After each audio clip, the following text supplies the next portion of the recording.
2006 release ചെയ്ത death not എന്ന മൂവിയുടെ സെക്കൻഡ് പാർട്ടാണ് നമ്മളിവിടെ കാണാൻ പോകുന്നത്. ആദ്യത്തെ പാർട്ട് കാണാത്തവർ അത് കണ്ട ശേഷം മാത്രമേ ഇത് കാണാവൂ. ആദ്യത്തെ പാർട്ടിന്റെ ലിങ്ക് ഞാൻ ഈ വീഡിയോയുടെ താഴെ കൊടുത്തിരിക്കാം. മൂവിയെ കുറിച്ച് കൂടുതലൊന്നും പറയുന്നില്ല, നേരെ വീഡിയോയിലേക്ക് പോകാം. അപ്പോ എല്ലാവർക്കും എന്റെ ചാനലിലേക്ക് സ്വാഗതം.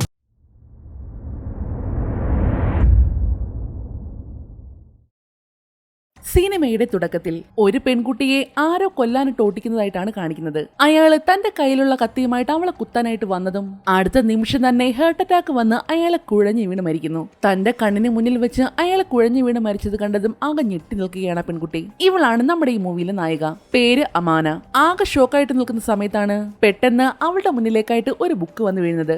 ഡെത്ത് നോട്ടില്ലേ, ഏകദേശം അതുപോലെയുള്ള ഒരു ബുക്ക്. എന്താണെന്ന് അറിയാൻ വേണ്ടി അവളത് കയ്യിലേക്ക് എടുത്തതും പെട്ടെന്നാണ് ഏഞ്ചൽ ഓഫ് ഡെത്തിനെ പോലെ മറ്റൊരു ഏഞ്ചൽ അവളുടെ മുന്നിലേക്ക് വരുന്നത്. ലൈറ്റിന്റെ പോലെ തന്നെ അവളെ നന്നായിട്ട് പേടിച്ചു പോയി. ഞാൻ മരണദേവനാണ്, ഷിനിഗാമി. ഈ ബുക്കില് നീ ആരുടെ പേര് എഴുതിയാലും അവരെല്ലാവരും മരിക്കും. ഷിനിഗാമി അത് പറഞ്ഞതും ലൈറ്റിനെ പോലെ തന്നെ അവളുടെ മുഖത്തും ക്രൂരമായൊരു പുഞ്ചിരി വിടരുന്നുണ്ട്. അടുത്ത ഷോട്ടിൽ ഷിയോറിയുടെ മരണാനന്തര ചടങ്ങുകൾ നടക്കുന്ന ഒരു ഹാളാണ് കാണിക്കുന്നത്. ചടങ്ങിൽ പങ്കെടുക്കാൻ വേണ്ടി ലൈറ്റും അവന്റെ അച്ഛനും എല്ലാം വന്നിട്ടുണ്ട്. അച്ഛാ, ഷിയോറിയുടെ മരണത്തിന് എനിക്ക് പ്രതികാരം ചെയ്യണം. എന്ത് വില കൊടുത്തും ഞാൻ കിരയെ പിടിക്കുക തന്നെ ചെയ്യും. നീ തന്നെ അല്ലേടാ കിര.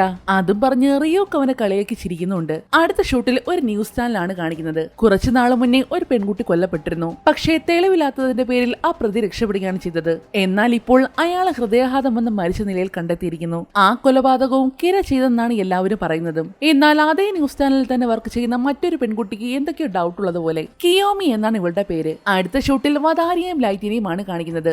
എല്ലിനെ കാണാൻ വേണ്ടി ഇപ്പോൾ FBI-യുടെ ഹെഡ്ക്വാർട്ടേഴ്സിലേക്ക് വന്നിരിക്കുകയാണ്. ഹൈ സെക്യൂരിറ്റി ആയതുകൊണ്ട് തന്നെ ഫോൺ പോലും അകത്തേക്ക് കൊണ്ടുപോകാൻ സാധിക്കില്ല. അങ്ങനെ സെക്യൂരിറ്റി ചെക്കിംഗ് എല്ലാം കഴിഞ്ഞ് അവൻ അകത്തേക്ക് വന്ന് എല്ലിനെ മീറ്റ് ചെയ്യുന്നു. ഇപ്പോൾ അവിടെയുള്ളതിൽ വെച്ച് എല്ലിന് മാത്രമാണ് ലൈറ്റാണ് കിരയെന്ന് സംശയമുള്ളത്. നീ കിരയല്ലെന്ന് നിനക്ക് ഉറപ്പല്ലേ? നീ എന്ത് തമാശ പറയുവാണോ? എനിക്ക് പണ്ടേ തമാശ ഇഷ്ടമല്ല.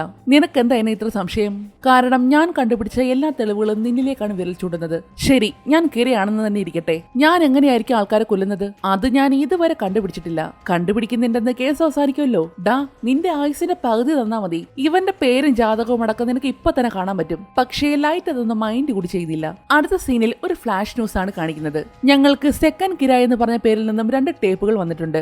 ആദ്യത്തെ വീഡിയോ ടേപ്പിൽ സെക്കൻഡ് കിര കൊന്ന ആൾക്കാരുടെ ഡീറ്റെയിൽസ് ആയിരുന്നു. രണ്ടാമതായിട്ടുള്ള ടേപ്പ് ഞങ്ങൾ ഇന്ന് 3 മണിക്ക് സംപ്രേഷണം ചെയ്യണമെന്നാണ് പറഞ്ഞിരിക്കുന്നത്. ഞങ്ങൾ സെക്കൻഡ് കിരയെ അനുസരിച്ചില്ലെങ്കിൽ സാകുറ ടിവിയിലുള്ള എല്ലാ മെമ്പേഴ്സിനെയും കൊന്നുകളയുമെന്നാണ് കിരയുടെ ഭീഷണി. അതുകൊണ്ട് ഞങ്ങൾക്ക് ഈ ന്യൂസ് സംപ്രേഷണം ചെയ്യാതെ വേറെ മാർഗമില്ല. അങ്ങനെ കൃത്യം 3 മണിയായതും അവർ ആ വീഡിയോ ടേപ്പ് പ്ലേ ചെയ്യുന്നു. ഞാനാണ് സെക്കൻഡ് കിര. കിരയെ പോലെ തന്നെ ഈ ലോകത്തെ ക്രിമിനലുകളിൽ നിന്ന് രക്ഷിക്കാൻ ഞാനും ആഗ്രഹിക്കുന്നു. അതുകൊണ്ട് കിരയെ എതിർക്കുന്നവരെല്ലാം എനിക്കും ശത്രുക്കളാണ്. ആരെങ്കിലും കിരയെ കുറിച്ച് മോശമായിട്ട് സംസാരിച്ചാൽ ആ നിമിഷം ഞാൻ അവരെ കൊല്ലും. കാരണം കിരയെ എനിക്ക് ഒരുപാട് ഇഷ്ടമാണ്. സംശയമുണ്ടെങ്കിൽ ഞാൻ ഇപ്പോൾ തന്നെ തെളിയിച്ചു തരാം. ടായോ ടിവിയിൽ ഇപ്പോൾ ഒരാൾ കിരയെ പറ്റി മോശമായിട്ട് ഇന്റർവ്യൂ കൊടുക്കുന്നുണ്ട്. അതുകൊണ്ട് അയാൾ ഈ നിമിഷം മരിച്ചു വീഴാൻ പോവുകയാണ്. അതും പറഞ്ഞ് ടായോ ടിവിയിൽ ഇന്റർവ്യൂ കൊടുക്കുന്ന ആളെ കാണിക്കുന്നു. അയാള് കിരയെ പറ്റി വളരെ മോശമായിട്ട് പറഞ്ഞുകൊണ്ടിരിക്കുകയാണ്. എന്നാൽ അടുത്ത നിമിഷം തന്നെ ഹാർട്ട് അറ്റാക്ക് വന്ന് അയാൾ പിടഞ്ഞു വീണ് മരിക്കുന്നു. അത് നേരിൽ കാണുന്ന ആൾക്കാരുടെ അവസ്ഥ പറയണ്ടല്ലോ. എല്ലാവർക്കും അത് വലിയൊരു ഷോക്കായിരുന്നു. ശരിയാ, കിരയ്ക്ക് മാത്രമേ ഈ ലോകത്തെ ക്രിമിനലിൽ നിന്ന് രക്ഷിക്കാൻ പറ്റൂ. കിര തന്നെയാണ് ശരി. അതോടെ അവിടെ നിൽക്കുന്ന ആൾക്കാർ മുഴുവനും കിരയ്ക്ക് സപ്പോർട്ടായിട്ട് ആർപ്പ് വിളിക്കാൻ തുടങ്ങി. എന്നാൽ ഇതിന്റെ ഇടയിലേക്കാണ് ഒരു FBI ഏജന്റ് കയറി വരുന്നത്. നിങ്ങൾ എന്തായി കാണിക്കുന്നത്? കിര ഒരു കൊലപാതകയാണ്, അവനെ എന്തിനാ ഇങ്ങനെ സപ്പോർട്ട് ചെയ്യുന്നത്? എന്നാൽ എവിടെയോ ഇരുന്ന് സെക്കൻഡ് കിര ഇത് കാണുന്നുണ്ടായിരുന്നു. അടുത്ത നിമിഷം തന്നെ അയാളും ഹൃദയാഘാതം വന്ന് പിടഞ്ഞു വീണ് മരിക്കുകയാണ്. സംഭവം കൈവിട്ടു പോയതും അങ്ങോട്ടേക്ക് കുറെ പോലീസുകാർ ഓടി വരാൻ തുടങ്ങി.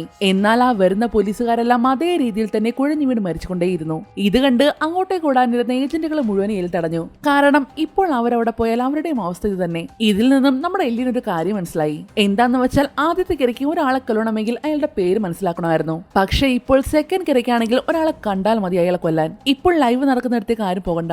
കാരണം സെക്കൻഡ് കിര ഇപ്പോൾ TV വഴിയാണ് ഇതെല്ലാം കണ്ട് കൊലപാതകം നടത്തുന്നതെന്ന് അവന് മനസ്സിലായി. എന്നാൽ ഇതേ സമയം ലൈറ്റിന്റെ പെങ്ങളും ഇവിടെ തന്നെ ഉണ്ടായിരുന്നു. ആദ്യം മരിച്ചു വീണ FBI ഏജന്റ് ഇല്ലേ, അവൾക്ക് അറിയാവുന്ന ആളായിരുന്നു അത്. കിര, നീ ഒരു കൊലപാതകയാണ്. നിനക്ക് എങ്ങനെ ആൾക്കാരെ കൊല്ലാൻ സാധിക്കുന്നു? നീ ഒരു ദുഷ്ടനാണ്, ക്രൂരനാണ്, കൊലപാതകയാണ്. അങ്ങനെ കിരയെ പറ്റി ദേഷ്യത്തോടെ എല്ലാം വിളിച്ചു പറയുകയാണ് അവൾ. അതേസമയം തന്നെ സെക്കൻഡ് കിരയും ലൈവിലൂടെ അവളെ കണ്ടുകൊണ്ടിരിക്കുകയാണ്. അത് വേറെ ആരുമല്ല, തുടക്കത്തിൽ ഒരു പെണ്ണിന് ഡെത്ത് നോട്ട് കിട്ടുന്നത് കാണിച്ചില്ലേ, അമാന. അവള് തന്നെയാണ് സെക്കൻഡ് കിര. ലൈറ്റിന്റെ അനിയത്തി കൊലപാതകി എന്ന് വിളിച്ചു പറഞ്ഞത് കേട്ടതും അമാനയ്ക്ക് പഴയ ചില കാര്യങ്ങൾ ഓർമ്മ വരുന്നു. എന്താണെന്ന് വെച്ചാൽ ഒരിക്കൽ ക്ലാസ് കഴിഞ്ഞ് വീട്ടിലേക്ക് വന്നതും അവൾ കണ്ടത് രക്തത്തിൽ കുളിച്ച് മരിച്ചു കിടക്കുന്ന തന്റെ അച്ഛനെയും അമ്മയും സഹോദരൻ സഹോദരനെയാണ്. അമാന ആ ചിന്തയിൽ മുഴുകിയിരിക്കുന്ന സമയത്താണ് ലൈവ് നടക്കുന്നിടത്തേക്ക് ഒരു വണ്ടി ഇടിച്ചു കയറി വരുന്നത്. അതിൽ നിന്നും ഹെൽമെറ്റ് ധരിച്ച ഒരാൾ പുറത്തേക്ക് ഇറങ്ങി. ശേഷം ലൈവ് റെക്കോർഡ് ചെയ്യുന്ന സകല ക്യാമറ നശിപ്പിച്ചു കളയുന്നു. ലൈവ് കാണുന്നത് കൊണ്ടല്ലേ സെക്കൻഡ് കരയ്ക്ക് കൊലപാതകം ചെയ്യാനും പറ്റുന്നത്. ആള് വേറെ ആരുമല്ല, നമ്മുടെ ലൈറ്റിന്റെ അച്ഛനാണ്. തന്റെ മകളെ രക്ഷിച്ച ശേഷം അയാളെ നേരെ ആ മീഡിയയിലേക്കാണ് പോകുന്നതും. ശേഷം സെക്കൻഡ് കര അയച്ചു കൊടുത്ത വീഡിയോ ടേപ്പ് എല്ലാം കൈക്കലാക്കി. ലൈറ്റും ഇപ്പോൾ സംഭവം നടന്ന സ്ഥലത്തേക്ക് പോകാനായിട്ട് ഇറങ്ങിയിരിക്കുകയാണ്. സെക്കൻഡ് കര തന്റെ ആയുസിന്റെ പകുതി കൊടുത്തിട്ട് ഡെത്തായി സ്വന്തമാക്കിയിട്ടുണ്ട്. എന്തായാലും അവൻ എന്റെ ശത്രുവല്ല. ഇനിയുള്ള കൊലപാതകങ്ങളിൽ അവനും എന്നെ സഹായിക്കുമെന്ന് എനിക്ക് ഉറപ്പുണ്ട്. അതുകൊണ്ട് എല്ലിനേക്കാളും മുന്നേ എനിക്ക് അവനെ കണ്ടെത്തണം. അതേസമയം അമാനയും അതേ TV സ്റ്റേഷനിൽ തന്നെ ഉണ്ടായിരുന്നു. കാരണം അവൾക്ക് അവിടെയാണ് ജോലി. സാക്കറ TVയുടെ മോഡലായിരുന്നു അവൾ. അവൾ ആ ചാനലിൽ നിന്നും പുറത്തേക്ക് കിടക്കുന്ന സമയം തന്നെയാണ് ലൈറ്റും അങ്ങോട്ടേക്ക് വന്നത്. ലൈറ്റിനെ കണ്ടതും അവന്റെ തലയ്ക്ക് മുകളിലായിട്ട് കിര എന്ന പേര് എഴുതിയിരിക്കുന്നത് അവൾ കണ്ടു. അതോടെ ലൈറ്റാണ് കിരയെന്ന് അവൾക്ക് മനസ്സിലായി. എനിക്കറിയായിരുന്നു നീ വരുമെന്ന്. ഇതേ സമയം ലൈറ്റിന്റെ ടീം മുഴുവനും സെക്കൻഡ് കിരയെ കണ്ടുപിടിക്കാനുള്ള ഓട്ടത്തിലാണ്. നേരത്തെ ഒരു ടേപ്പ് റെക്കോർഡർ കിട്ടിയില്ലേ, അതിൽ നിന്നും ഒരു ഫിംഗർ പ്രിന്റ് മാത്രമാണ് അവർക്ക് കിട്ടിയത്. മാത്രമല്ല അതൊരു പെണ്ണിന്റെ ഫിംഗർ പ്രിന്റ് ആണെന്ന് അവർക്ക് മനസ്സിലായി. സെക്കൻഡ് കിര തീർച്ചയായിട്ടും ആ TV സ്റ്റേഷനിൽ തന്നെ ഉണ്ടായിരിക്കണം. അല്ലെങ്കിൽ മീഡിയയുടെ കീഴിൽ വർക്ക് ചെയ്യുന്ന ആരെങ്കിലും ആയിരിക്കും. അതുകൊണ്ട് അവിടെ വർക്ക് ചെയ്യുന്ന സകല ആൾക്കാരുടെ ഡീറ്റെയിൽസ് എടുക്കണം. മെയിൻ ആയിട്ട് ഫിംഗർ പ്രിന്റ് ചെക്ക് ചെയ്യണം. ആ കൂട്ടത്തില് അമാനയുടെ ഡീറ്റെയിൽസ് ഉണ്ടായിരുന്നു. ഇതേ സമയം ലൈറ്റ് ആണ് കിരയെന്ന് അമാനയ്ക്ക് മനസ്സിലായില്ലേ. അതുകൊണ്ട് ഓൺലൈൻ വഴി അവന്റെ സകല ഡീറ്റെയിൽസ് അവൾ തപ്പിയെടുത്തിട്ടുണ്ട്. അഡ്രസ് മനസ്സിലായതും അവൾ നേരെ അവനെ കാണാനായിട്ട് പോകുന്നു. പക്ഷേ ലൈറ്റിനോൾ ആരാണെന്ന് അറിയില്ലല്ലോ. എന്റെ അനിയത്തിയുടെ ഫ്രണ്ടാണോ? അല്ലല്ല, നിങ്ങൾ തനി ഒരുപാട് കഷ്ടപ്പെടുന്നില്ലേ, അതുകൊണ്ട് നിങ്ങളെ ഒരു കാര്യം കാണിക്കാൻ വന്നതാ. അത് പറഞ്ഞ് അമാന തന്റെ ഡെത്ത് നോട്ട് എടുത്ത് ലൈറ്റിന് നേരെ നീട്ടി. കാര്യമറിയാതെ അവൻ അതിലേക്ക് തൊട്ടതും തന്റെ തൊട്ട് മുന്നിലായിട്ട് നിൽക്കുന്ന ഷിനിഗാമിയെ കണ്ട് അവനൊന്ന് ഞെട്ടി. അതോടെ സെക്കൻഡ് കിര എന്ന് പറയുന്നത് അമാനയാണെന്ന് അവൻ മനസ്സിലായി. അങ്ങനെ അവൻ അവളെ തന്റെ റൂമിലേക്ക് കൂട്ടിക്കൊണ്ടുവരുന്നു. നിനക്ക് എങ്ങനെ എന്റെ പേര് മനസ്സിലായി? ഞാൻ എന്റെ ആയുസിന്റെ പകുതി കൊടുത്ത് ഡെത്തയുടെ പവർ മേടിച്ചായിരുന്നു. അങ്ങനെയാ എനിക്ക് നിന്റെ പേര് മനസ്സിലായത്. നീ എവിടെ വർക്ക് ചെയ്യുന്നത്? ഞാൻ സക്കുറ TVയിലെ റിയാലിറ്റി ഷോയിലെ മോഡലാ. നിങ്ങൾക്ക് വേണ്ടി ഞാൻ എല്ലിന്റെ റിയൽ നെയിം കണ്ടുപിടിച്ചു തരാം. അതിനു പകരം എന്നെ നിന്റെ ഗേൾ ഫ്രണ്ട് ആയിട്ട് സ്വീകരിക്കണം. സോറി, അത് പറ്റില്ല. എന്നെ വിശ്വസിക്ക്. ഒരിക്കലും ഞാൻ നിങ്ങൾ ചതിക്കില്ല. ഇനിയും എന്നെ വിശ്വാസം ഇല്ലെങ്കിൽ ദേ ഈ ഡെത്ത് നോട്ട് നീ തന്നെ വെച്ചോ. എന്നാൽ ലൈറ്റിനൊന്നും മനസ്സിലാവുന്നില്ല. എന്നെ ഇത്രയും സ്നേഹിക്കാൻ വേണ്ടി ഞാൻ എന്താ ചെയ്തത്? അപ്പോഴാണ് അവൾ യഥാർത്ഥ കാരണം പറയുന്നത്. ഒരിക്കൽ ക്ലാസ് കഴിഞ്ഞ് ഞാൻ വീട്ടിലേക്ക് വരുന്ന സമയത്ത് എന്റെ അച്ഛനെയും അമ്മയും അനിയനെയും ആരോ കൊന്നിട്ടിരിക്കുന്ന കാഴ്ച ഞാൻ കാണുന്നത്. ആരെന്ന് നോക്കിയപ്പോൾ അതൊരു കള്ളനായിരുന്നു. ഞാൻ മൊഴി കൊടുത്തതും പിറ്റേന്ന് തന്നെ അയാൾ അറസ്റ്റ് ചെയ്യുകയും ചെയ്തതാ. പക്ഷേ കൃത്യമായിട്ടുള്ള എവിഡൻസ് ഇല്ലാത്തതിന്റെ പേരിൽ അയാളെ വെറുതെ വിട്ടു. ആ ഒരു സംഭവത്തോടുകൂടി ഞാൻ തകർന്നു പോയതാണ്. കൊലപാതകയെ അറിയാഞ്ഞിട്ടുകൂടി ഒന്നും ചെയ്യാൻ പറ്റാത്തൊരവസ്ഥ. അങ്ങനെ ഇരിക്കെയാണ് ഒരിക്കൽ പത്രത്തിൽ അയാൾ മരിച്ചുപോയെന്ന വാർത്ത ഞാൻ കാണുന്നത്. അവന്റെ മരണത്തിന് കാരണം കിരയായിരുന്നു. അതുകൊണ്ടാ എനിക്ക് നിന്നെ ഒത്തിരി ഇഷ്ടപ്പെട്ടത്. അതുകൊണ്ട് ദയവ് ചെയ്ത് നിങ്ങൾ എന്റെ കാമുകയായിട്ട് അംഗീകരിക്കണം. അത് കേട്ടതും ലൈറ്റ് ഓടിച്ചെന്ന് അവളെ കെട്ടിപ്പിടിച്ചു. തന്നെ ഇത്രയും സ്നേഹിക്കുന്നവളെ. പക്ഷേ മെയിൻ കാരണം അവൾക്ക് ഡെത്തയുടെ പവർ ഉണ്ട് എന്നതാണ്. അത് വെച്ച് ഈസി ആയിട്ട് എല്ലിന്റെ പേര് കണ്ടുപിടിക്കാമല്ലോ. അതുകൊണ്ട് തന്നെ അമാനയുടെ ലവ് ലൈറ്റ് അക്സെപ്റ്റ് ചെയ്യുന്നു. അങ്ങനെ പിറ്റേന്ന് നമ്മുടെ ലൈറ്റ് ക്ലാസ് എല്ലാം കഴിഞ്ഞ് തിരികെ പോകാൻ നേരത്താണ് ദേ അവന്റെ തൊട്ട് പിറകിലായിട്ട് നമ്മുടെ ലൈറ്റ് ഇരിക്കുന്നു. നീ എന്താ ഇവിടെ? അല്ല, അന്ന് വന്നതിന് ശേഷം ഞാൻ സെക്കൻഡ് കിരയെ കണ്ടിട്ടേ ഇല്ല. എനിക്ക് തോന്നുന്നത് ഫസ്റ്റ് കിരയ്ക്കും സെക്കൻഡ് കിരയ്ക്കും തമ്മിൽ എന്തോ ഒരു കണക്ഷൻ ഉണ്ടെന്നാണ്. ഇവനിത് എന്ത് ഈസി ആയിട്ട് എല്ലാം കണ്ടുപിടിക്കുന്നതെന്ന് നോക്കിയേ. മാത്രമല്ല തന്നെ സെക്കൻഡ് കിര കാണുകയാണെങ്കിൽ പേര് മനസ്സിലാക്കാതിരിക്കാൻ വേണ്ടി മാസ്ക് വെച്ചാണ് ആളുടെ നടപ്പ്. ആ സമയത്തായിരുന്നു ലൈറ്റിനെ കാണാൻ വേണ്ടി അമാനയും അങ്ങോട്ടേക്ക് വന്നതും. അവളെ കണ്ടതും കണ്ണുകൊണ്ട് ഇതാണ് എല്ലെന്ന് ലൈറ്റ് സിഗ്നൽ കൊടുക്കുന്നുണ്ട്. ഇവൻ എന്റെ ഫ്രണ്ടാ, പേര് റിസൂക്കി. വേണമെങ്കിൽ നീ അവന്റെ മാസ്ക് മാറ്റി നോക്കിക്കോ. അത് കേട്ടതും അമാന അപ്പോൾ തന്നെ അവന്റെ മാസ്ക് ഊരി മാറ്റി. എല്ലിന്റെ തലയ്ക്ക് മുകളിൽ അവന്റെ യഥാർത്ഥ നെയിം കണ്ടതും നിങ്ങളുടെ പേര് റിസൂക്കി എന്നല്ലല്ലോ. അയ്യോ ചേച്ചി, നിങ്ങളോ? ഞാൻ നിങ്ങളുടെ എന്ത് വലിയ ഫാനാണെന്ന് അറിയാവോ? അയ്യോ എന്റെ ഫാനാണോ? ആദ്യം വിദഗ്ധമായിട്ട് എല്ലാം വിഷയം മാറ്റി കളഞ്ഞതാണ്. മാത്രമല്ല അമാന വളരെ ഫേമസ് ആയ ഒരു മോഡലല്ലേ. അവളെ കണ്ടതും ആൾക്കാരെല്ലാം വന്ന് കൂടാൻ തുടങ്ങി. എനിക്കൊരു പ്രധാനപ്പെട്ട കാര്യമുണ്ട്, അതുകൊണ്ട് നീ ഇപ്പൊ പോ, ഞാൻ പിന്നെ കോൾ ചെയ്യാം. അതും പറഞ്ഞ് അമാനെ അവിടുന്ന് പറഞ്ഞു വിടുന്നു. എന്തായാലും ഇപ്പോൾ എല്ലിന്റെ യഥാർത്ഥ പേര് അമാന മനസ്സിലാക്കിയില്ലേ. അത് കാരണം ലൈറ്റ് ഭയങ്കര ഹാപ്പിയാണ്. എല്ലിനോടും പിന്നെ കാണാന്ന് പറഞ്ഞ് അവനെ അവിടുന്ന് പറഞ്ഞു വിടുന്നു. നീ ചത്തടാ ചത്ത്. അതും പറഞ്ഞ് എല്ലിന്റെ ഒറിജിനൽ നെയിം അറിയാൻ വേണ്ടി അവൻ അമാനയ്ക്ക് കോൾ ചെയ്യുന്നു. പക്ഷേ കോൾ എടുത്ത് സംസാരിക്കുന്നത് എല്ലായിരുന്നു. എങ്ങനെയോ അടിച്ചു മാറ്റിയതാണ് കക്ഷി. ലൈറ്റിന്റെ ഒരു അവസ്ഥയെ. അമാനയുടെ ഫോൺ നിന്റെ കയ്യിൽ എങ്ങനെ വന്നത്? അതും പറഞ്ഞ് അവനെ ഫോൺ മേടിച്ചെടുക്കുന്നു. നിന്റെ ഗേൾഫ്രണ്ട് ഇവിടുന്ന് പോയ നിമിഷം തന്നെ ഞങ്ങളുടെ ആൾക്കാർ അവളെ അറസ്റ്റ് ചെയ്തു. കാരണം ആ ടേപ്പിൽ ഉണ്ടായിരുന്നത് ഇവളുടെ ഫിംഗർ പ്രിന്റാ. അതുകൊണ്ട് അവളാണോ സെക്കൻഡ് കിരയെന്ന് ഞങ്ങൾക്ക് നല്ല ഡൗട്ട് ഉണ്ട്. അതുകൊണ്ട് ഈ ഫോൺ ഞങ്ങൾക്ക് ആവശ്യമുണ്ട്. അതും പറഞ്ഞ് ലൈറ്റിന്റെ കയ്യിൽ നിന്നും അവൻ ആ ഫോൺ മേടിച്ചെടുത്തു. ഷെടാ, ഇവൻ മാത്രം എങ്ങനെ ഇതെല്ലാം കണ്ടുപിടിക്കുന്നത്? എത്രയും പെട്ടെന്ന് നീ ഓഫീസിലേക്ക് വാ. അതും പറഞ്ഞ് എല്ലാം അവിടുന്ന് പോയി. ഇതെല്ലാം കണ്ട് ലൈറ്റിനെ കളിയാക്കി കൊണ്ട് റിയു കണക്കിൽ അവിടെ കിടന്ന് ഭയങ്കര ചിരി. നല്ല പണിയാക്കിയിട്ടിരിക്കുന്നത് അല്ലേ മോനെ? ഇവിടെ ഇതേ സമയം അമാനയുടെ കൈയും കാലും എല്ലാം കെട്ടിയിട്ടിരിക്കുകയാണ്. ആരെയും കാണാതിരിക്കാൻ വേണ്ടി അവളുടെ കണ്ണ് മൂടിയിട്ടുണ്ട്. പക്ഷേ അമാന അങ്ങനൊന്നും തോക്കുന്ന ഒരു ടൈപ്പ് അല്ല. ചാവേണ്ടി വന്നാലും ചാവുകയല്ലാതെ അവൾ ലൈറ്റിന്റെ പേര് പറയത്തേയില്ല. എന്നാൽ ലൈറ്റ് ആണെങ്കിലോ ഇനി എന്ത് വേണമെന്നറിയാതെ ആകെ പെട്ട് കിടക്കുന്ന ഒരു അവസ്ഥ അവസ്ഥയിലായിട്ടുണ്ട്. അവളങ്ങാണ് വായ തുറന്നാൽ ഒറിജിനൽ കിര ഇവരാണെന്ന് എല്ലാവർക്കും മനസ്സിലാവില്ലേ? അങ്ങനെ ദിവസങ്ങൾ കടന്നുപോയി. അമാനെ കെട്ടിയിട്ടിട്ട് ഇപ്പോൾ 5 ദിവസങ്ങൾ കഴിഞ്ഞിരിക്കുന്നു. എന്നാൽ ഇതുവരെ വാ തുറന്നൊരു അക്ഷരം വേണ്ടിയിട്ടില്ല. എന്നാൽ എല്ലാണെങ്കിലോ അമ്പിനെ വില്ലിനെ എടുക്കാതെ ഇവൾ തന്നെയാണ് സെക്കൻഡ് കിരയെന്ന് ഉറപ്പിച്ചു നിൽക്കുകയാണ്. ഇവിടെ നമ്മുടെ ലൈറ്റ് ആകെ പെട്ട് കിടക്കുന്ന സമയത്താണ് ഷിനിഗാമി അവനെ കാണാനായിട്ട് അങ്ങോട്ടേക്ക് വരുന്നത്. ഡെത്ത് നോട്ട് അമാനെ എനിക്ക് തിരികെ തന്നു. നിന്നെ രക്ഷിക്കാൻ വേണ്ടിയാണ് അവൾ അങ്ങനെ ചെയ്തതും. അതുകൊണ്ട് അവളെ നീ രക്ഷിച്ചില്ലെങ്കിൽ നിന്നെ ഞാനായിരിക്കും കൊല്ലുന്നത്. ഡെത്ത് നോട്ടിൽ ഒരു റൂൾ ഉണ്ട്. എന്താന്ന് വെച്ചാൽ ഡെത്ത് നോട്ട് വെച്ചിരിക്കുന്ന ഓണർ ആ ബുക്ക് തിരികെ കൊടുക്കുകയാണെങ്കിൽ ഡെത്ത് നോട്ടിനെ പറ്റിയുള്ള എല്ലാ ഓർമ്മകളും നശിച്ചു പോകും. പിന്നീട് എപ്പോഴാണോ അവർ ആ ഡെത്ത് നോട്ട് വീണ്ടും തൊടുന്നത് അന്നേരം പഴയ ഓർമ്മകളെല്ലാം അവർക്ക് തിരികെ കിട്ടുകയും ചെയ്യും. അതുപോലെ അമാന തന്റെ ഡെത്ത് നോട്ട് ഷിനിഗാമിക്ക് തിരികെ കൊടുത്തതും ഡെത്ത് നോട്ടിനെ പറ്റിയുള്ള അവളുടെ ഓർമ്മകളെല്ലാം നശിച്ചുപോയി. ഇപ്പോൾ ലൈറ്റിനെ പ്രണയിച്ചത് മാത്രമേ അവൾക്ക് ഓർമ്മയുള്ളൂ. അവൾക്ക് വേണ്ടി എന്തിനാ നീ ഇങ്ങനെയൊക്കെ ചെയ്യുന്നത്? അന്നേരമാണ് ഷിനിഗാമി ലൈറ്റിനോട് ഒരു കാര്യം പറയുന്നത്. ജെല്ലസ് എന്ന പേരുള്ള ഒരു ഷിനിഗാമി ഉണ്ടായിരുന്നു. ഈ ഡെത്ത് നോട്ട് ഇതിനു മുന്നേ ജെല്ലസിന്റെ ആയിരുന്നു. മാത്രമല്ല അവന് പെൺകുട്ടികളെ വലിയ ഇഷ്ടമാണ്. അമാനയുടെ ഫാമിലി മുഴുവൻ മരിച്ചു കഴിഞ്ഞതും അവളെ നോക്കുന്നത് മുഴുവൻ ജെല്ലസിന്റെ ജോലിയായിരുന്നു. അങ്ങനെ ഇരിക്കുന്ന സമയത്താ അവളെ ഒരാൾ കൊല്ലാൻ നോക്കുന്നത്. വേറെ വഴിയില്ലാതെ ജെല്ലസ് ഡെത്ത് നോട്ടിലായിട്ട് അയാളുടെ പേരെഴുതി.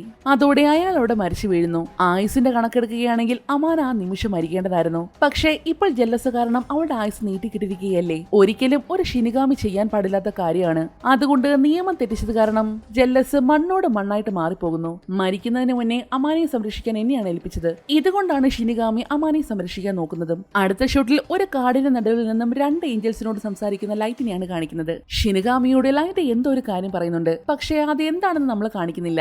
നീ പറഞ്ഞതുപോലെ ഞാൻ ചെയ്താൽ നീ അമാനെ രക്ഷിക്കുമോ? തീർച്ചയായിട്ടും ഞാൻ രക്ഷിക്കും. ലൈറ്റ് വാക്ക് കൊടുത്തതും ഷിനിഗാമി അപ്പോൾ തന്നെ അവിടുന്ന് പറന്നു പോകുന്നു. ശേഷം ലൈറ്റ് തന്റെ കയ്യിലുണ്ടായിരുന്ന ഡെഡ് നോട്ടും കാടിന്റെ നടുക്കായിട്ട് കുഴിച്ചിടുകയാണ്. അവന്റെ കൂടെയുള്ള റിയോക്കിന് പോലും മനസ്സിലായില്ല കാര്യം. അമാനെ പിടിച്ചുകൊണ്ടുവന്നിട്ട് ഇപ്പോൾ 6 ദിവസമായിട്ടുണ്ട്. ഓർമ്മകളെല്ലാം പോയത് കൊണ്ട് തന്നെ അവൾ ഇപ്പോൾ വളരെ നോർമൽ ആയിട്ടാണ് സംസാരിക്കുന്നതും. നിങ്ങളെല്ലാം ആരാ? എന്തിനാ എന്നെ ഇങ്ങനെ കെട്ടിയിട്ടിരിക്കുന്നത്? മര്യാദയ്ക്ക് അഴിച്ചുവിട്. ഒന്നും അറിയാത്തതുപോലെ സംസാരിക്കുന്ന അമാനെ കണ്ടതും ടീം മെമ്പേഴ്സിന് കാര്യം മനസ്സിലായില്ല. ആ സമയത്താണ് നമ്മുടെ ലൈറ്റ് അങ്ങോട്ടേക്ക് വരുന്നത്. നിങ്ങളുടെയൊക്കെ പ്രശ്നം എന്താ?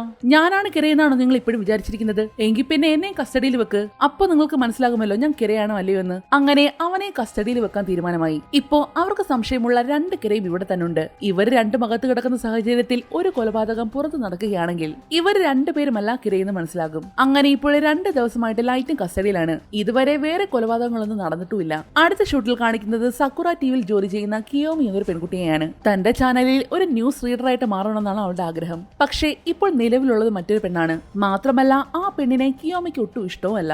ആ ദേഷ്യത്തിന് അവളുടെ ഫോട്ടോ കത്തിച്ചുകൊണ്ടിരിക്കുന്ന സമയത്താണ് കിയോമിയുടെ മുന്നിലേക്ക് ഡെത്ത് നോട്ട് വന്ന് വീഴുന്നത്. അവൾ അത് എടുത്തു നോക്കിയതും ആ നിമിഷം തന്നെ അവളുടെ മുന്നിലേക്ക് ഷിനിഗാമി വരുന്നു. ശേഷം ആ പുസ്തകം എങ്ങനെ ഉപയോഗിക്കണം എന്നെല്ലാം പറഞ്ഞു കൊടുക്കുന്നു. അതേസമയം ലൈറ്റ് ഇവിടെ ഒരു പരുവായിട്ടുണ്ട്. ഞാൻ ഡെത്ത് നോട്ടിന്റെ ഓണർഷിപ്പിൽ നിന്ന് പുറത്തു വരാം. അങ്ങനെയെങ്കിൽ ആ ബുക്കിനെ പറ്റിയുള്ള നിന്റെ ഓർമ്മകൾ മുഴുവൻ നഷ്ടപ്പെടും. പിന്നെ നിന്നെ കൊണ്ട് ഒന്നും ചെയ്യാൻ പറ്റില്ല.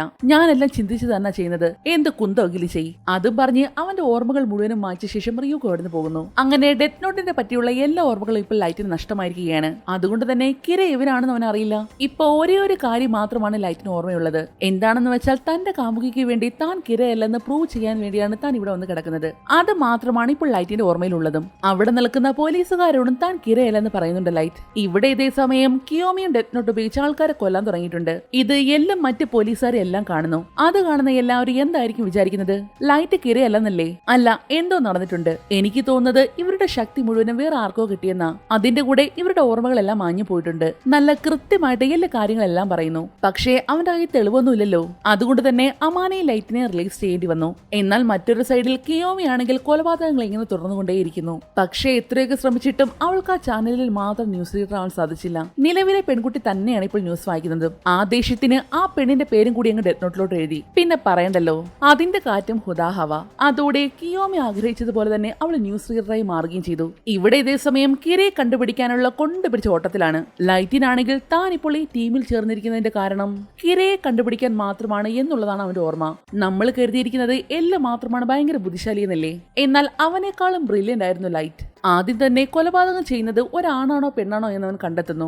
ഇപ്പോൾ കൊല ചെയ്ത ആൾക്കാർ മാത്രം പെൺകുട്ടികളോട് വളരെ അധികം ക്രൂരത ചെയ്തവരാണ്. അങ്ങനെയെങ്കിൽ കിര എന്ന് പറയുന്നത് ഒരു ഫീമെയിൽ ആയിരിക്കണം. അതിന്റെ കൂടെ തന്നെ സക്കുറ TV ചാനലിലും അവരുടെ സംശയത്തിൽ ഉൾപ്പെടുന്നു. കാരണം കൊലപാതകങ്ങൾ നടന്ന് ഏതാനും നിമിഷങ്ങൾക്കുള്ളിൽ തന്നെ ആദ്യം അവിടെ എത്തുന്നത് സക്കുറ TVയുടെ ചാനലായിരുന്നു. അങ്ങനെയെങ്കിൽ കിര എന്ന് പറയുന്നത് ഒരു ഫീമെയിൽ ആണ്. അവര് വർക്ക് ചെയ്തത് സക്കുറ TVയിലും. അതോടെ സക്കുറ TVയിൽ ഈ അടുത്ത കാലത്ത് നടന്ന കാര്യങ്ങളെല്ലാം അവർ നിരീക്ഷിക്കാൻ തുടങ്ങി. അപ്പോഴാണ് അവിടെയുള്ള പഴയ പഴയ ന്യൂസ് റീഡർ മരിച്ചെന്നും അതിനു പകരമായിട്ട് ഇപ്പോൾ കിയോമി എന്ന മറ്റൊരു പെൺകുട്ടി വന്നെന്ന് അവർക്ക് മനസ്സിലായത്. അതോടെ അവളെ നിരീക്ഷിക്കാൻ വേണ്ടി അവൾ അറിയാതെ അവളുടെ വീട് മുഴുവൻ ക്യാമറ ഫിറ്റ് ചെയ്തു. എന്നാൽ ഇതറിയാതെ വീട്ടിലേക്ക് വന്ന കിയോമി ആണെങ്കിൽ ഡെത്ത് നോട്ട് കയ്യിലേക്ക് എടുത്ത ശേഷം ഇനി കൊല്ലാനുള്ള ക്രിമിനൽസുകളുടെ എല്ലാം പേരെഴുതാൻ തുടങ്ങി. എല്ലും ടീംസും ഇതെല്ലാം ലൈവായിട്ട് കാണുകയും ചെയ്യുന്നുണ്ട്. അവളെ എന്താണ് എഴുതുന്നതെന്ന് അറിയാൻ വേണ്ടി സൂം ചെയ്ത് നോക്കിയപ്പോഴാണ് അതെല്ലാം കുറെ ആൾക്കാരുടെ പേരാണെന്ന് മനസ്സിലായത്. അപ്പൊ തന്നെ അതെല്ലാം നോട്ട് ചെയ്ത് വെച്ചു. പിറ്റേന്ന് കൃത്യം ആ ബുക്കിൽ എഴുതിയിരിക്കുന്നത് പോലെ തന്നെ അവരെല്ലാം മരിക്കുകയും ചെയ്തു. അതോടെ കിയോമിയാണ് കേറിയെന്ന് അവർക്ക് മനസ്സിലായി. പിറ്റേന്നായതും അവൾക്കൊരു കോൾ വരുന്നു. ഒരു കറുത്ത ബുക്ക് വെച്ച് നിങ്ങളാണ് ആൾക്കാരെ എല്ലാം കൊല്ലുന്ന കിര എന്ന് ഞങ്ങൾക്ക് മനസ്സിലായി. ആ കാര്യങ്ങളെല്ലാം ഞങ്ങൾ റെക്കോർഡ് ചെയ്ത് വെച്ചിട്ടുണ്ട്. ആരോടും പറയണമെങ്കിൽ കുറഞ്ഞത് 5 മില്യൺ എങ്കിലും കിട്ടണം. അങ്ങനെ തന്നാൽ ആ ടേപ്പ് നിങ്ങൾക്ക് തന്നെ തിരിച്ചു തരും. ഇല്ലെങ്കിൽ പോലീസിനോ മീഡിയയ്ക്കോ ആയിരിക്കും ഞങ്ങൾ കൊടുക്കുന്നത്. ഇതെല്ലാം കേട്ടതും കിയോമി ആകെ പെട്ട അവസ്ഥയിലായിട്ടുണ്ട്. ഇതൊക്കെ സത്യമാണെന്ന് അറിയാൻ വേണ്ടി റൂമിൽ ചെന്ന് നോക്കിയപ്പോഴോ അയാൾ പറഞ്ഞതുപോലെ തന്നെ അവിടെ എല്ലാം ക്യാമറ സെറ്റ് ചെയ്തിട്ടുണ്ടായിരുന്നു. വേറെ വഴിയില്ലാതെ അയാൾ പറഞ്ഞ സ്ഥലത്തേക്ക് അവൾക്ക് വരേണ്ടി വന്നു. കിയോമി വന്നതും എല്ലാം ടീംസും ഫേക്ക് ആയിട്ടുള്ള ഒരാളെ റെഡിയാക്കി നിർത്തിയിട്ടുണ്ടായിരുന്നു. അയാൾ വന്ന് തന്റെ പേര് പറഞ്ഞ ശേഷം ഒരു വിസിറ്റിംഗ് കാർഡ് കൊടുക്കുന്നു. അതിന്റെ പുറകിൽ എന്റെ ബാങ്ക് ഡീറ്റെയിൽസ് ഉണ്ട്, പൈസ അതിനകത്തേക്ക് അയച്ചാൽ മതി, ഇല്ലെങ്കിൽ ആ ടേപ്പ് ഞാൻ പോലീസിന്റെ കയ്യിൽ കൊടുക്കും. അതും പറഞ്ഞ് അങ്ങേരെ അവിടുന്ന് ഓടിപ്പോകുന്നു. 5 മില്യൺ എങ്ങനെ ഉണ്ടാക്കണം എന്ന് ഒരൊറ്റ പിടിയും കിട്ടുന്നില്ല. അപ്പോഴാണ് അയാളെ വീണ്ടും വിളിക്കുന്നത്. ഇപ്പൊ ഞാൻ സക്കുറ ടിവിയിലുണ്ട്, ഞാൻ പറഞ്ഞ സമയത്തിനുള്ളിൽ കാശ് തന്നില്ലെങ്കിൽ ഈ ടേപ്പ് ഞാൻ ഇപ്പോൾ ഈ ചാനലുകാർക്ക് കൊടുക്കും. കിയോമി ആകെ പേടിച്ചുപോയി. വേറെ വഴിയില്ലാതെ ഡെത്ത് നോട്ട് വെച്ച് അയാളെ കൊല്ലാൻ തന്നെ തീരുമാനിച്ചു. 10 മിനിറ്റിനുള്ളിൽ അയാളുടെ കയ്യിലുള്ള തെളിവുകളെല്ലാം നശിപ്പിച്ച ശേഷം കെട്ടിടത്തിന്റെ മുകളിൽ നിന്നും അയാളെ താഴേക്ക് ചാടി ആത്മഹത്യ ചെയ്യണം. അതും പറഞ്ഞ് അയാൾ നേരത്തെ ഒരു വിസിറ്റിംഗ് കാർഡ് കൊടുത്തില്ലേ, അത് വെച്ച് അയാളുടെ പേരും ആ ബുക്കിലേക്ക് എഴുതുന്നു. മറുവശത്ത് എല്ലാ ടീംസും എല്ലാം ഇത് കണ്ടുകൊണ്ടിരിക്കുകയാണ്. അത് കണ്ടതും അവർക്കൊരു കാര്യം കൂടി മനസ്സിലായി. ആ ബുക്ക് വെച്ച് കൊലപാതകം മാത്രമല്ല സിറ്റുവേഷനും ഹാൻഡിൽ ചെയ്യാൻ പറ്റും. അതിന്റെ കൂടെ കിയോമിയുടെ കണ്ണുകൾക്ക് മാത്രം കാണാൻ പറ്റിയ ആരോ ഉണ്ടെന്ന് അവർക്ക് മനസ്സിലായി. പക്ഷേ എഴുതി വെച്ചതുപോലെ 10 മിനിറ്റ് കഴിഞ്ഞിട്ട് ഒന്നും സംഭവിച്ചില്ല. അന്നേരമാണ് അവൾക്ക് ആ സത്യം മനസ്സിലായത്. എന്താണെന്ന് വെച്ചാൽ അയാൾ കൊടുത്ത കാർഡിലെ പേര് ഫേക്ക് ആയിരുന്നു.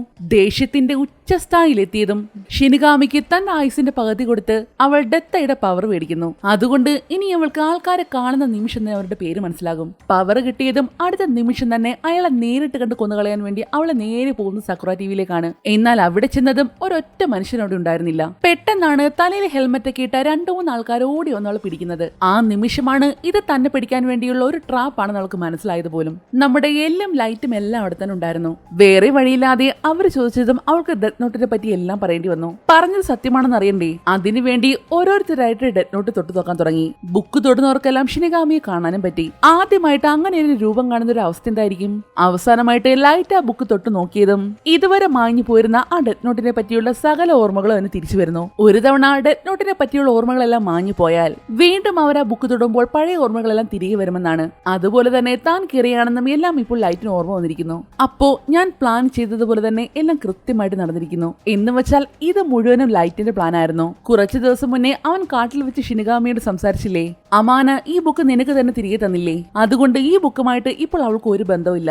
ഇപ്പോൾ ഈ ബുക്ക് എന്റെ കയ്യിലായതുകൊണ്ട് തന്നെ ഇനി മുതൽ ഇതിന്റെ ഓണർ ഞാനാണ്. എന്റെ ഓർമ്മകളെല്ലാം പോയ ശേഷം ഞാൻ ഈ ബുക്കിൽ തൊടുകയാണെങ്കിൽ പോയ ഓർമ്മകളെല്ലാം തിരികെ വരുമോ? ഈ ബുക്ക് നിന്റെ ആയിരിക്കുന്നിടത്തോളം കാലം ആ ഓർമ്മകളെല്ലാം നിനക്ക് തിരികെ കൊണ്ടുവരാൻ സാധിക്കും. എങ്കിൽ ഞാൻ ഈ ബുക്ക് വേറൊരാൾക്ക് പാസ് ചെയ്യുവാണ്. പക്ഷേ ഈ ബുക്കിന്റെ ഓണർഷിപ്പ് എനിക്ക് മാത്രമായിരിക്കും. അങ്ങനെ ചെയ്താൽ എന്റെ ഈ ഓർമ്മകളെല്ലാം തിരികെ വരുമോ? തീർച്ചയായിട്ടും വരും. പക്ഷേ ഓർമ്മകളെല്ലാം തിരികെ കിട്ടിയ ശേഷം നീ ആർക്കാണോ ഈ ബുക്ക് പാസ് ചെയ്തത് അവരെ കൊന്നു കളയണം. ശരി, എങ്കിൽ എന്റെ ഓർമ്മകളെല്ലാം പോയ ശേഷം 13 ദിവസങ്ങൾ കഴിഞ്ഞ് നീ ഈ ബുക്ക് വേറെ ആർക്കെങ്കിലും കൊണ്ടുപോയി കൊടുക്കണം. പിന്നീട് ഞാൻ തന്നെ അവരെ കണ്ടുപിടിച്ചോളാം. ഒന്നുകൂടെ ആലോചിച്ച് നോക്ക്, നിന്റെ ഓർമ്മകളെല്ലാം പോയ ശേഷം നീ എങ്ങനെ അവരെ കണ്ടുപിടിക്കും? എന്നിൽ എനിക്ക് നല്ല വിശ്വാസമുണ്ട്. എന്റെ ബുദ്ധി വെച്ച് ഞാൻ തീർച്ചയായിട്ടും അവരെ കണ്ടുപിടിക്കും. അത് മാത്രമല്ല, ഈ ബുക്കിൽ പുതിയതായിട്ട് ഒരു റൂൾ കൂടി ഞാൻ എഴുതി ചേർക്കാൻ പോകുകയാണ്. പക്ഷേ അതെന്താണെന്ന് മാത്രം നമ്മളോട് പറയുന്നില്ല. പറഞ്ഞതുപോലെ തന്നെ ലൈറ്റ് തന്റെ ബുദ്ധിശക്തി വെച്ച് ഇപ്പോൾ ആളെ കണ്ടുപിടിച്ചിരിക്കുകയാണ്. ഇനി പറഞ്ഞ പോലെ ആ റിപ്പോർട്ടറെ കൊല്ലണ്ടേ? അതിനുവേണ്ടി അവന്റെ വാച്ചിന്റെ ഉള്ളിൽ തന്നെ ഡെത്ത് നോട്ടിന്റെ ചെറിയൊരു പേപ്പർ കഷ്ണം ഇരിപ്പുണ്ടായിരുന്നു. പേന വെച്ച് എന്തായാലും എഴുതാൻ പറ്റില്ല. അതിനുവേണ്ടി തന്റെ കയ്യിൽ ചെറുതായിട്ടൊരു മുറിവുണ്ടാക്കി ആ ബ്ലഡ് വെച്ചാണ് അവൻ അതിലേക്ക് ആ പേര് എഴുതുന്നത്. പേരെഴുതി ഏതാനും സെക്കൻഡുകൾക്കുള്ളിൽ തന്നെ ആ റിപ്പോർട്ടറും അവിടെ കുഴഞ്ഞു വീണ് മരിക്കുന്നു. അതോടെ ആ ഡെത്ത് നോട്ടിന്റെ മുഴുവൻ അവകാശവും ഇപ്പോൾ ലൈറ്റിനായിരിക്കുകയാണ്. അത് കണ്ടതും എല്ലാം ഓടി വന്നിട്ട് ആ ഡെത്ത് നോട്ടിനകത്ത് മറിച്ചു നോക്കാൻ തുടങ്ങി. അതിനുള്ളിൽ ആ റിപ്പോർട്ടറുടെ പേരുണ്ടെന്ന് അറിയണമല്ലോ. പക്ഷേ അതിൽ അവളുടെ പേരുണ്ടായിരുന്നില്ല. അവൾ എങ്ങനെയാണ് മരിച്ചതെന്ന് ഒരു പിടുത്തവും കിട്ടുന്നില്ല. അതോടെ കേസ് വീണ്ടും കുഴഞ്ഞു മറിഞ്ഞ അവസ്ഥയായിട്ടുണ്ട്. എന്നാൽ നമ്മുടെ ബുദ്ധിരാക്ഷസൻ എല്ലിന്റെ സംശയം വീണ്ടും ലൈറ്റിലേക്ക് തന്നെയാണ്. എന്തായാലും ബുക്കിന്റെ ഓണർ മരിച്ചുപോയില്ലേ, അപ്പോ അടുത്ത അവകാശം ആർക്കായിരിക്കും? അതൊന്നും എന്നെ കൊണ്ട് പറയാൻ പറ്റില്ല. അപ്പോഴാണ് ലൈറ്റ് താൻ പുതുതായിട്ട് എഴുതി ചേർത്ത ആ റൂൾ എടുത്ത് എല്ലിനെ കാണിക്കുന്നത്. എന്താണെന്ന് വെച്ചാൽ ഈ ബുക്കിന്റെ ഓണർ ഒരു കൊലപാതകം ചെയ്തു കഴിഞ്ഞാൽ 13 ദിവസം കഴിഞ്ഞ് വീണ്ടും അതിലേക്ക് മറ്റൊരു പേര് കൂടി എഴുതി ചേർക്കണം. ഒരു പക്ഷേ അങ്ങനെ ഒരു പേര് എഴുതിയില്ലെങ്കിൽ ആ ബുക്കിന്റെ ഓണർ മരിച്ചു പോകും. അതായിരുന്നു ലൈറ്റ് എഴുതി ചേർത്ത ആ ഫേക്ക് റൂൾ. അതുകൊണ്ട് ഇപ്പോൾ കിയോമി മരിച്ചതിന് കാരണവും 13 ദിവസങ്ങൾക്ക് ശേഷം അവൾ അങ്ങനെ ഒരു പേര് എഴുതാത്തതാണെന്നാണ് ലൈറ്റ് പറയുന്നത്. പക്ഷേ നമ്മുടെ എലിന് വീണ്ടും സംശയം, ഈ ബുക്കിൽ എഴുതിയേക്കുന്ന റൂൾസ് എല്ലാം കറക്റ്റ് ആണോ?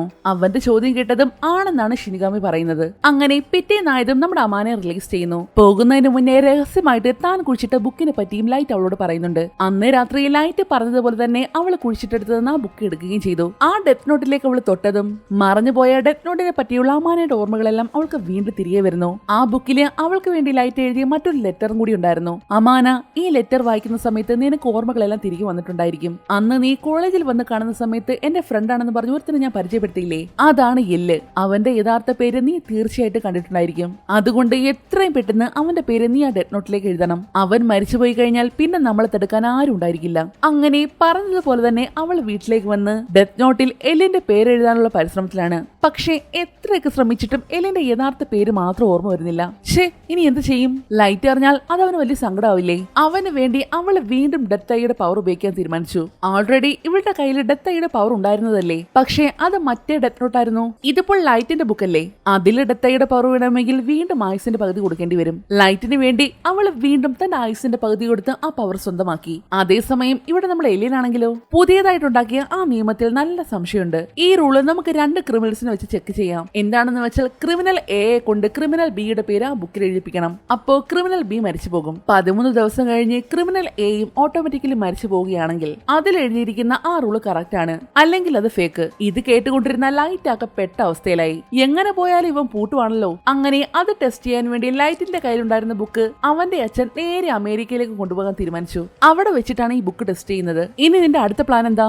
എനിക്ക് തോന്നുന്നത് അമാന തന്നെയാണ് സെക്കൻഡ് ഗ്രേ എന്നാണ്. അവളുടെ കയ്യിൽ വേറെ ഡെത്ത് നോട്ട് ഉണ്ടോ എന്നാണ് എന്റെ സംശയം. അതുകൂടി കേട്ടതും ലൈറ്റിന് ചെറുതായിട്ട് പേടി തോന്നാൻ തുടങ്ങി. അങ്ങനെ ഒരു ബുക്ക് അവളുടെ കയ്യിലുണ്ടെങ്കിൽ വീട്ടിൽ ചെന്നാൽ ആദ്യം അവൾ കൊല്ലുന്നത് നിന്നെയായിരിക്കും. ചിലപ്പോ ആയിരിക്കും, ഒരു പക്ഷേ എന്റെ കസ്റ്റഡിയിൽ കുറെ നാൾ ഇരുന്നതല്ലേ, അതുകൊണ്ട് ചിലപ്പോൾ പേര് മറന്നു പോകാൻ സാധ്യതയുണ്ട്. അതുകൊണ്ട് വീണ്ടും എന്നെ കാണാൻ വേണ്ടി അവളെ ഞാൻ ഇങ്ങോട്ടേക്ക് വരുത്താൻ പോവാ. അങ്ങനെ വന്നാൽ തീർച്ചയായിട്ടും അവൾ ആ ഡെത്ത് നോട്ടും കൊണ്ടായിരിക്കും വരുന്നത്. എന്നെ കണ്ട ശേഷം അവൾ എന്തെങ്കിലും ചെറിയൊരു മൂവ് ചെയ്താൽ അല്ലെങ്കിൽ ഏതെങ്കിലും നോട്ട് എടുത്ത് എഴുതുകയാണെങ്കിൽ ആ നിമിഷം അവളെ വീണ്ടും അറസ്റ്റ് ചെയ്തിരിക്കും. എത്ര ടോർച്ചർ ചെയ്തിട്ടാണെങ്കിലും അവളെ കൊണ്ട് ഞാൻ അത് പറയിപ്പിച്ചിരിക്കും. പക്ഷേ എല്ലിന് അറിയാത്തൊരു കാര്യമുണ്ട്. എത്രയൊക്കെ അവളെ ദ്രോഹിച്ചാലും അവളുടെ വായിന്ന് ലൈറ്റിന്റെ പേര് വീഴത്തേയില്ല.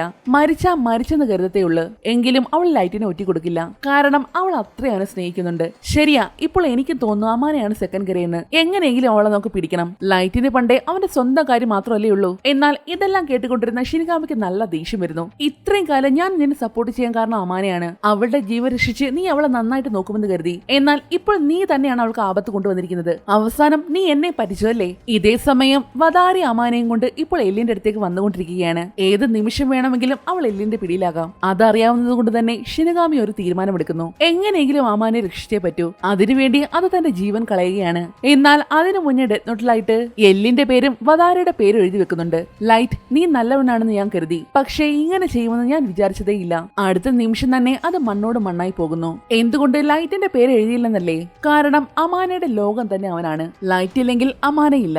അങ്ങനെ ബുക്കിൽ എഴുതിയിരിക്കുന്നത് പോലെ തന്നെ വദാരി കുഴഞ്ഞു വീണ് മരിക്കുന്നു. അടുത്ത നിമിഷം തന്നെ എല്ലാം അതുപോലെ ഹാർട്ട് അറ്റാക്ക് വന്ന് കുഴഞ്ഞു വീഴുന്നു. എല്ലാം മരിക്കുന്നതിന് മുന്നേ താനാണ് യഥാർത്ഥ കരയെന്ന് ലൈറ്റ് അവനോട് പറയുന്നുണ്ട്. അങ്ങനെ ഇപ്പോൾ ലൈറ്റിന്റെ മെയിൻ ശത്രുവായി എല്ലാം മരിച്ചിരിക്കുകയാണ്. അതിന്റെ സന്തോഷത്തിൽ അമാനയുടെ അടുത്തേക്ക് വന്ന ലൈറ്റ് ചെയ്യുന്ന പ്രവൃത്തി കണ്ട് അവള് പോലും ഞെട്ടിപ്പോയി. എന്താണെന്ന് വെച്ചാൽ അമാനയുടെ കയ്യിലുള്ള ലൈറ്റിന്റെ ഡെത്ത് നോട്ടില്ലേ, അതിൽ ഇപ്പോഴവൻ എഴുതി ചേർത്തത് അവന്റെ അച്ഛന്റെ പേരായിരുന്നു. അച്ഛന്റെ കയ്യിലുള്ള ഡെത്ത് നോട്ട് എന്റെ കയ്യിൽ കൊണ്ടു തരണം, ശേഷം ഹാർട്ട് അറ്റാക്ക് വന്ന് അദ്ദേഹവും മരിച്ചു വീഴണം എന്നായിരുന്നു അവൻ ആ ബുക്കിൽ എഴുതിയത്. എന്തിനാ നിന്റെ അച്ഛന്റെ പേര് ഇതിനകത്തേക്ക് എഴുതിയത്?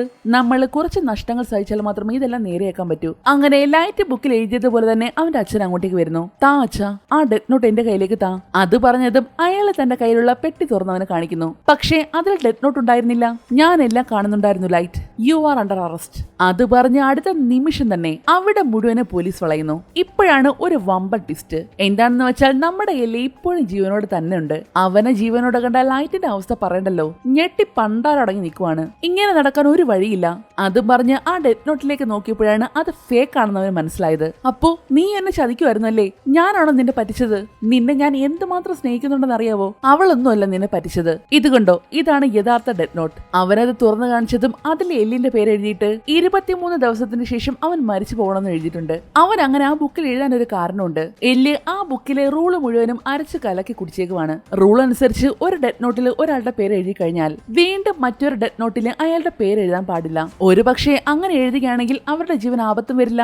അതുകൊണ്ട് 23 ദിവസം കഴിഞ്ഞ് ഇനി നമ്മുടെ എല്ല് മരിക്കൂ. ഇനിയിപ്പോൾ എങ്ങനെയാ ഡെത്ത് നോട്ട് മാറ്റിയെന്നല്ലേ? ഡെത്ത് നോട്ട് കയ്യിൽ കിട്ടിയതും അമാന വീണ്ടും കൊലപാതകങ്ങൾ ചെയ്യാൻ തുടങ്ങി. അമാനെ റിലീസ് ചെയ്തതോടെ വീണ്ടും കൊലപാതകങ്ങൾ നടക്കാൻ തുടങ്ങിയതും സെക്കൻഡ് ഗിര അമാനയാണെന്ന് അവർക്ക് മനസ്സിലായി. തൊട്ടടുത്ത ദിവസം തന്നെ വദാരിയെ വെച്ച് അതിവിദഗ്ധമായിട്ട് അവർ ആ ഡെത്ത് നോട്ട് അവിടെ നിന്ന് അടിച്ചു മാറ്റി. പക്ഷേ അതിനുശേഷം ഞാൻ പേരെഴുതിയ ആൾക്കാരെല്ലാം മരിച്ചു വീണല്ലോ. അവിടെയാണ് മറ്റൊരു ട്വിസ്റ്റ്. അമാനയുടെ കയ്യിൽ നിന്ന് ബുക്ക് അടിച്ചു മാറ്റിയ ശേഷം അതുപോലെയുള്ള മറ്റൊരു ഫേക്ക് നോട്ട് അവരോട് കൊണ്ടുവച്ചു. കൂടാതെ അവളുടെ റൂം മുഴുവൻ ക്യാമറയിൽ സെറ്റ് ചെയ്തായിരുന്നു. അതുവഴി അവൾ ആ ബുക്കിൽ ആരുടെയൊക്കെ പേരാണോ എഴുതുന്നത് അതെല്ലാം നോട്ട് ചെയ്ത് വെച്ച ശേഷം ന്യൂസ് ചാനലിന്റെ സഹായത്തോടെ അവരെല്ലാം മരിച്ചുപോയിന്ന് ഫേക്ക് ന്യൂസ് ഉണ്ടാക്കുകയാണ് ചെയ്തത്. അതിനുശേഷം ലൈറ്റിന്റെ അച്ഛനെയും അമേരിക്കയിലേക്ക് വിടുവാണെന്നും പറഞ്ഞ് ആ സിറ്റിക്കുള്ളിൽ തന്നെ താമസിപ്പിച്ച് ഇവിടെ നടക്കുന്ന കാര്യങ്ങളെല്ലാം കാണിക്കുകയും ചെയ്തു. ഇതുവരെ ലൈറ്റ് ആണ് എല്ലിനെ സ്കെച്ച് ഇട്ടതെന്ന് കരുതി ഇരുന്നതായിരുന്നു. പക്ഷേ ശരിക്കും നമ്മുടെ എല്ലാണ് ലൈറ്റിനിട്ട് സ്കെച്ച് ഇട്ടത്.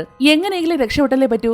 അതിനുവേണ്ടി അവൻ തന്റെ വാച്ചിലുള്ള ഡെത്ത് നോട്ട് എടുക്കാനായിട്ട് പോയതും അവിടെ ഉണ്ടായിരുന്ന ഒരു ഏജന്റ് അവന്റെ കയ്യിലേക്ക് തന്നെ വെടിവെക്കുന്നു. ഇനി തന്റെ പണികളൊന്നും നടക്കില്ലെന്ന് മനസ്സിലാക്കി അവൻ തന്റെ സഹായത്തിന് വേണ്ടി റിയൂക്കിനെ വിളിക്കുന്നു. എത്രയും പെട്ടെന്ന് നോട്ടിൽ ഇവരുടെ പേരെഴുതി എല്ലാത്തിനെയും കൊന്നുകളാം. എന്റെ ആയുസിന്റെ പകുതി പോയാലും എനിക്കൊരു പ്രശ്നമില്ല. അതിനെന്താ ഇപ്പൊ എഴുതാലോ. അത് പറഞ്ഞ് റിയോക്ക് ബുക്കിലേക്ക് പേര് എഴുതാൻ തുടങ്ങി.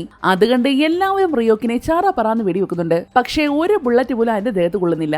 ഇത് കണ്ട് ലൈറ്റ് അവിടെ കിടന്ന് കെക്കപ്പൊക്കെയെന്ന് ചിരിക്കുവാണ്. അങ്ങനെ പേര് എഴുതി കഴിഞ്ഞതും റിയൂക്ക് ആ പേര് ലൈറ്റിന് കാണിച്ചു കൊടുക്കുന്നു. ഞാൻ കറക്റ്റ് ആയിട്ടാണോ എഴുതിയതെന്ന് നോക്കേ. അതിലെ പേര് കണ്ടതും ലൈറ്റ് ഞെട്ടിപ്പോയി. കാരണം റിയൂക്ക് എഴുതിയത് ലൈറ്റിന്റെ പേരായിരുന്നു. ഡാ, നീ എന്തിനാ എന്റെ പേര് എഴുതിയത്? പോടേർക്ക, ഞങ്ങളുടെ കൂട്ടത്തിലുള്ള ഷിനിഗാമി പോലും നീ കാരണം മരിച്ചുപോയി. അതുകൊണ്ട് നിനക്ക് ഞാൻ വീണ്ടും കൂട്ടു നിൽക്കുമെന്ന് കരുതിയോ? അതും പറഞ്ഞ് റിയൂക്ക് അവിടുന്ന് പറന്നു പോവുകയാണ്. അടുത്ത നിമിഷം തന്നെ ലൈറ്റോടെ കുഴഞ്ഞു വീഴുന്നു. അപ്പോ തന്നെ അവന്റെ അച്ഛൻ ഓടി വന്നവനെ പിടിക്കുന്നുണ്ട്. എന്തൊക്കെയായാലും സ്വന്തം മകനല്ലേ. ഏതാനും സെക്കൻഡുകൾക്കുള്ളിൽ തന്നെ ലൈറ്റ് അവിടെ മരിച്ചു വീഴുന്നു. അവന്റെ മരണം സഹിക്കാനാവാതെ അമാന അലറി കരയുകയാണ്. എത്രയൊക്കെ ദുഷ്ടനാണെങ്കിലും ലൈറ്റിന്റെ മരണം എല്ലാവർക്കും ഒരു ഷോക്കായിരുന്നു. അതിന്റെ കൂടെ ആ ഡെത്ത് നോട്ട് കത്തിച്ചു കളയാൻ എൽ തീരുമാനിക്കുന്നു. എന്താ കത്തിച്ചു കളയാൻ പോന്നോ? അപ്പോ ഇനി മുതൽ എനിക്ക് നല്ല ബോറടി ആയിരിക്കും. അതും പറഞ്ഞ് റിയൂക്കോ അടുന്ന് പോയി. അങ്ങനെ പറഞ്ഞതുപോലെ തന്നെ എല്ല് ഡെത്ത് നോട്ട് എല്ലാം കത്തിച്ചു കളയുന്നു. അതോടെ ഡെത്ത് നോട്ടിനെ പറ്റിയുള്ള അമാനയുടെ ഓർമ്മകൾ നശിച്ചു. പിന്നീട് കുറച്ച് ദിവസങ്ങൾക്ക് ശേഷമുള്ള കാര്യങ്ങളാണ് കാണിക്കുന്നത്. ശരിക്കും നിങ്ങളുടെ മകന് നിങ്ങൾ നല്ലൊരു അച്ഛനായിരുന്നു. എല്ലിനോട് സംസാരിച്ച് ലൈറ്റിന്റെ അച്ഛൻ അവിടുന്ന് പോയ ശേഷം ചോക്ലേറ്റ് തിന്നുകയായിരുന്ന എല്ലിന്റെ കയ്യിൽ നിന്നും അത് പെട്ടെന്ന് താഴെ വീഴുന്നു. മരിച്ചുപോയ വദാരിയില്ലേ, അയാളെയായിരുന്നു എൽ അച്ഛന്റെ സ്ഥാനത്ത് കണ്ടിരുന്നത്. ഒരു പക്ഷേ അയാളെ ആലോചിച്ച് അവൻ സങ്കടപ്പെട്ടതാണോ, അതോ ഡെത്ത് നോട്ടിനകത്ത് എഴുതിയതുപോലെ 23 ദിവസം കഴിഞ്ഞ് എൽ മരിച്ചതാണോ എന്നൊന്നും അറിയില്ല. അതിനെപ്പറ്റി കൃത്യമായിട്ട് മൂവിയിൽ പറഞ്ഞിട്ടുമില്ല. ലൈറ്റിന്റെ മരണമൊക്കെ മറന്ന് ഇപ്പോൾ അവന്റെ ഫാമിലി നല്ല സന്തോഷത്തിലാണ്. അമാനയും ഡെത്ത് നോട്ടിന്റെ ഓർമ്മകളൊന്നും ഇല്ലാത്തതുകൊണ്ട് സന്തോഷത്തോടെ ജീവിക്കുന്നു. നമ്മുടെ റിയോക്ക് ഇപ്പോഴും അടുത്ത ഇരയെ തേടി ഇങ്ങനെ പറന്ന് നടക്കുന്നുണ്ട്. അങ്ങനെ ആ ഒരു സീന് കാണിച്ചുകൊണ്ട് ഡെത്ത് നോട്ട് എന്ന മൂവി ഇവിടെ അവസാനിക്കുന്നു. നിങ്ങൾക്ക് ഈ മൂവി ഇഷ്ടമായെങ്കിൽ ഒന്ന് ലൈക്ക് ചെയ്തേക്കണേ. മറ്റൊരു അടിപൊളി വീഡിയോയുമായി വീണ്ടും കാണും വരെ നന്ദി.